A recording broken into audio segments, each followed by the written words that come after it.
Halo semua, jumpa lagi di pembelajaran seni budaya. Pada kesempatan kali ini, kita akan kembali membahas tentang rancangan pementasan teater modern. Baiklah, kita mulai saja materi ini. Pada video pembelajaran sebelumnya, bagian A, kita telah membahas tata pentas teater. Saat ini, kita akan membahas bagian B, yaitu tahapan pementasan. Tahapan pementasan yang pertama adalah mengadaptasi naskah. Sebelum mengadaptasi sebuah naskah, baik naskah klasik realis, surrealis, maupun absurd, kalian harus membedah naskah tersebut lalu menganalisisnya terlebih dahulu. Adapun yang harus dianalisis adalah isi atau tema cerita, alur, latar sejarah zaman naskah tersebut ditulis, dan latar belakang pengarangnya.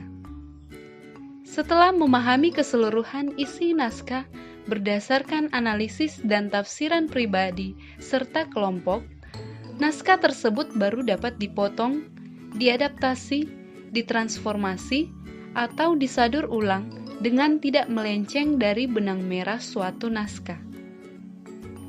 Tahapan pementasan yang kedua adalah konsep pementasan teater modern. Dalam modifikasi pementasan teater modern, titik berat dalam membuat konsep tata pentas antara lain pemanggungan atau tata artistik, seperti pemilihan musik ilustrasi, tata suara, dan tata cahaya. Setelah memilih penata artistik, sutradara memberi waktu kepada para asistennya untuk membaca naskah tersebut berdasarkan analisis masing-masing. Hasil analisis tersebut diakomodasi untuk menyamakan persepsi. Pemahaman persepsi terhadap suatu konsep perlu dilakukan oleh semua tim kerja. Tahap ini tak jarang menimbulkan perdebatan yang sengit.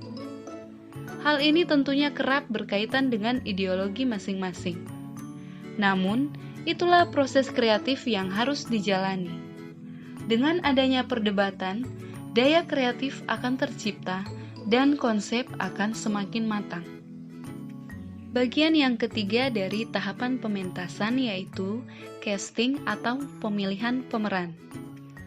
Casting atau pemilihan pemeran dapat dilakukan melalui audisi ataupun penunjukan langsung oleh sutradara dengan syarat memenuhi kriteria kompetensi yang dimiliki. Proses casting dapat dilakukan dengan berbagai cara, yaitu sebagai berikut. A. Casting by ability merupakan pemilihan pemeran berdasarkan kecakapan. Pemeran yang terpandai dan terbaik dipilih untuk peran penting atau peran utama dan sukar. B. Casting to type merupakan pemilihan pemeran berdasarkan kecocokan fisik ataupun watak si pemain. C. Anti-type casting merupakan pemilihan pemeran yang bertentangan dengan fisik si pemain. Jenis ini menentang jenis perwatakan manusia secara konvensional. D. Casting to emotional temperament merupakan pemilihan pemeran berdasarkan hasil observasi hidup pribadi pemain karena mempunyai banyak kesamaan atau kecocokan dengan peran yang akan dimainkannya, persamaan emosi, temperamen, dan sebagainya. E.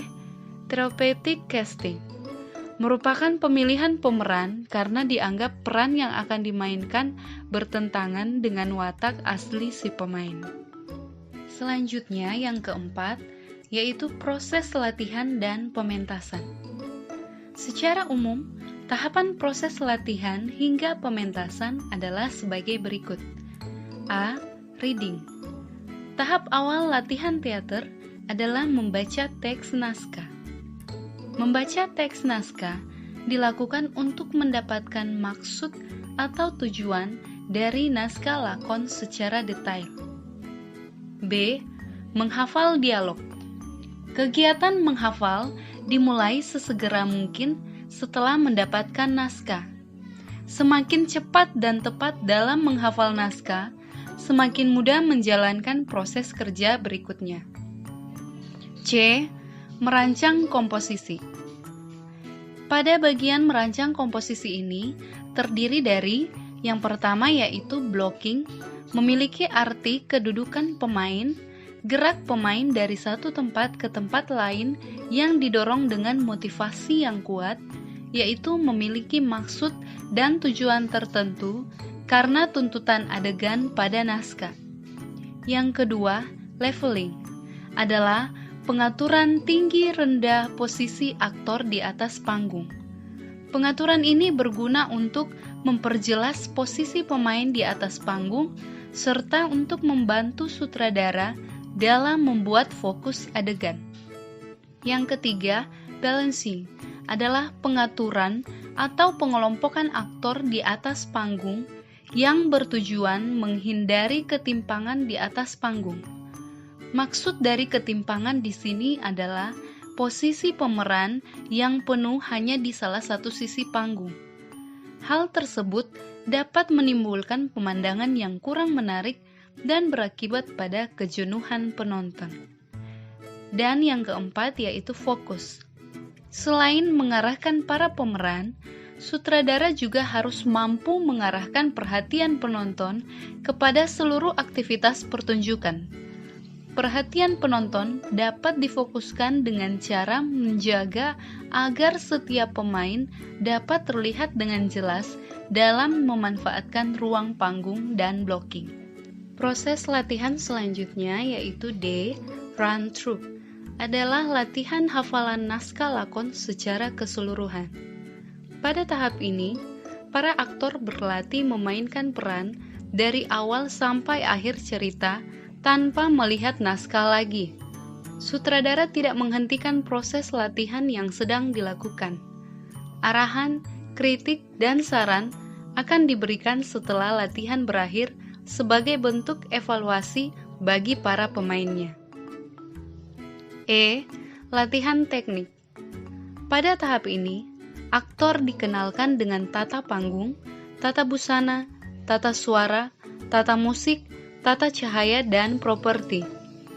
Latihan ini biasanya dilakukan pada hari-hari terakhir atau seminggu menjelang pertunjukan. Dan yang terakhir, dari proses latihan F, dress rehearsal, atau biasanya disebut dengan gladi bersih. Pada proses ini dilakukan latihan secara lengkap dan menyeluruh, mulai dari latihan acting, properti, tata busana, tata cahaya, dan lain sebagainya.